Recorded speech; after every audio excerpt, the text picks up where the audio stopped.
How many times are we in meetings and thinking about how do we become more efficient at this? How do we do this better, faster so that we can save time, resources, money? The biggest efficiency gain that we can have is making our customers happy, right? And McKinsey's number puts like a KPI on it, right? Like it puts a hard number on that. Oh, I love that. I love that. I also love, you said something earlier, and you said, if we can show up authentically. And I wanted to know what you meant by that because you called it out specifically.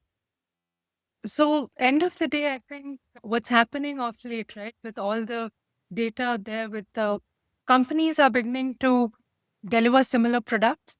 The differentiator in the products is not as much. The feature sheets look similar.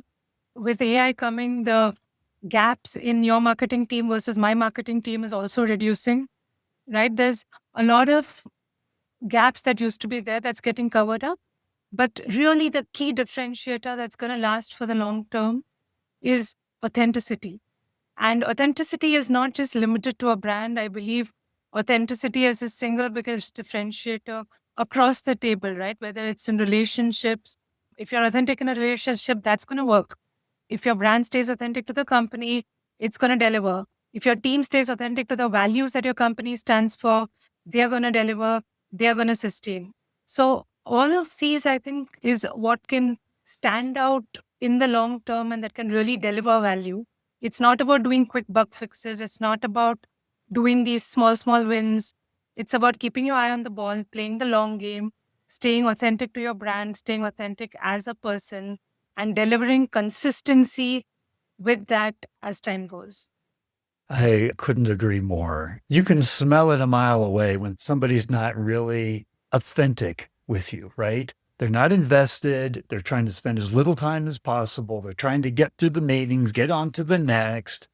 The authenticity really is a banner that just says, I'm here and I'm listening and I'm ready to do what it takes to get the job done, right? And let's roll up our sleeves and let's get in and do this together, right? That you can be counted on. I'd love to look up the actual definition of the word authenticity, but I'll give you an example, at least in terms of an experience we've had. One of our sales guys, and this is when we had introduced our product development services as a company at GP, where base of it is you come up with an idea and we'll create a solution for you, we'll create a product for you. And I wish I could tell you the name of the company, but it's a huge agricultural company. And they came to us with like a really wild idea. And so when I was there, when the sales guy was briefing the team, and he said, okay, here's the idea. And the product development team goes, what did you promise? And he says, I didn't promise anything. I just said, we'll do our best and we'll get back to you with what our best can be. And it's not saying, hey, we'll do the work. And it was such a simple thing to say. And not everyone would have the guts to say that. And I'm so proud that the team could build this particular product. The product is in manufacturing now. We are building the third product for them. We are designing the third product. It's a multi-million dollar deal. And all out of something as simple as we'll give it a shot. I'm not promising anything. I'll give it a shot. wow. Yeah, because mostly what we hear is, yep, we could do that. No problem, right? And everybody says that. And it takes a certain, amount of guts and a certain amount of confidence to say that my team's good. I think they can figure it out, but I'll let you know. I think that is authenticity, if you ask me. That's not salesy. A salesy approach would be, of course, we can do it. We've been doing it for so many years. We're so good at it. We've done so many things before. That would be salesy. And, the thing you can smell a mile away, which I shall not name.